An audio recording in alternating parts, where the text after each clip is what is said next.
Hey guys, what's up? Welcome back here to today's edition of Intuitive Angling, and really appreciate you guys coming by the channel to check today's video out, because we're going to be talking about some cowards in the bass fishing industry today. And I've been wanting to do this video for probably about 6 months now, so I think the time has come for that.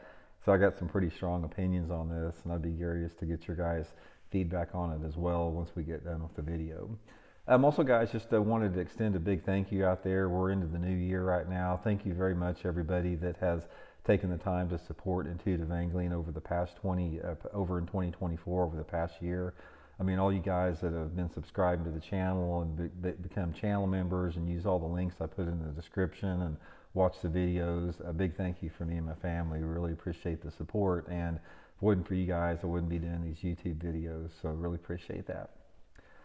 Okay, guys, you know what probably my biggest, one of my top two biggest pet peeves in life is I cannot stand cowardly politicians that basically they'll toe their party line even though they disagree with the party leader, simply to secure their own little bit of power. It's like they don't have any backbones to stand up and do the right thing, because they think if they stand up and do the right thing, that they're going to suffer in some way if they don't toe the line.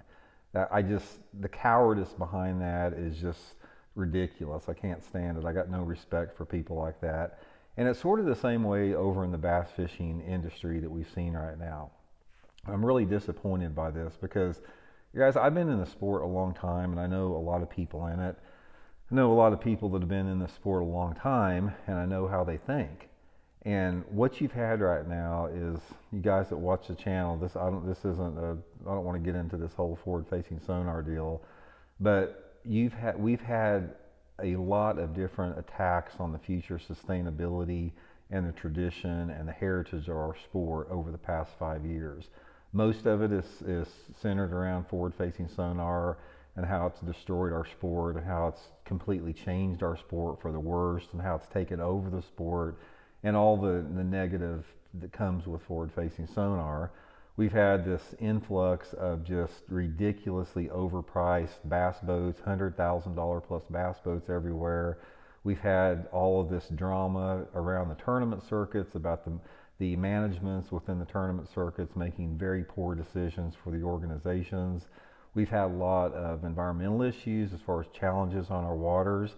And guys, for the most part, the veterans in the sport that know better they're quiet as mice right now. You don't hear a peep out of them. And I know for sure they don't agree with it. I hear them talking all the time, griping and complaining and talking about they don't like the way the direction the sport's going. They don't like the whole high-tech forward-facing sonar and fishing. They don't like the decisions that the management's making within Bassmaster and MLF.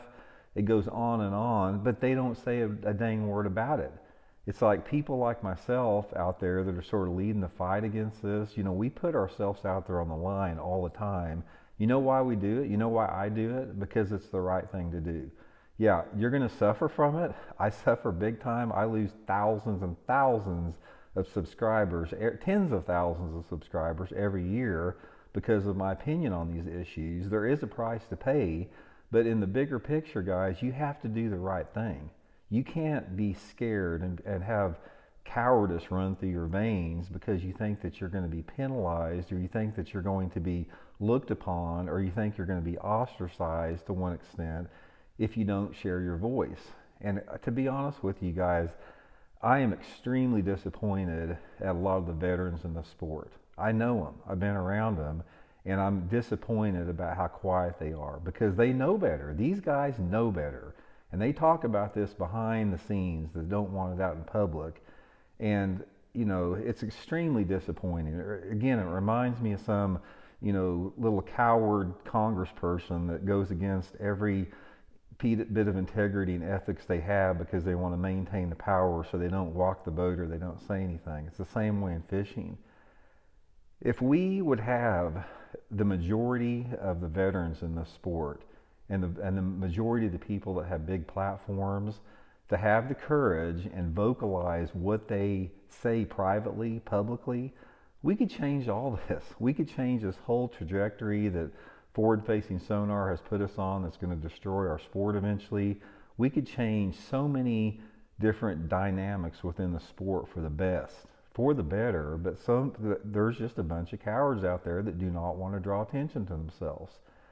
So my message to these people is like, you got to look back when you're 90 some years old or whatever, and if you're laying on your deathbed, you have got to look back and say, man, I stood up and I fought the good fight.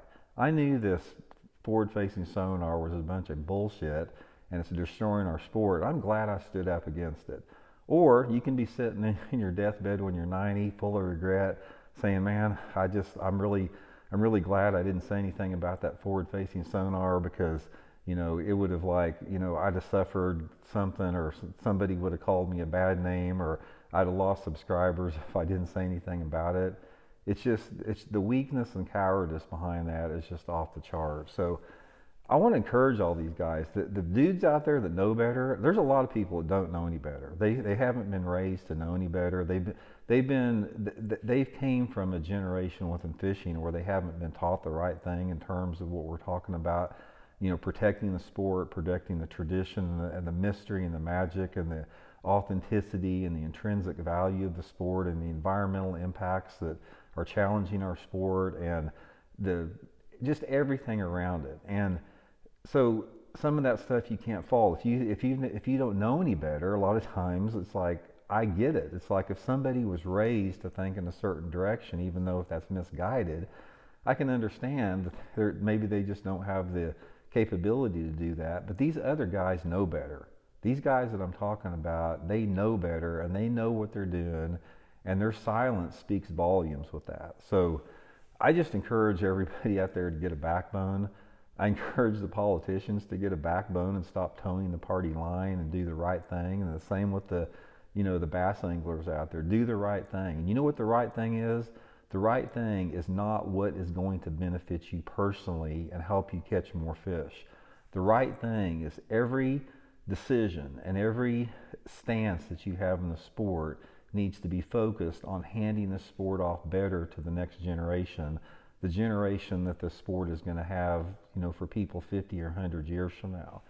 And that, number one, that talks about environmental sustainability, not conservation, guys. Conservationism is not environmentalism when it comes to the root problem.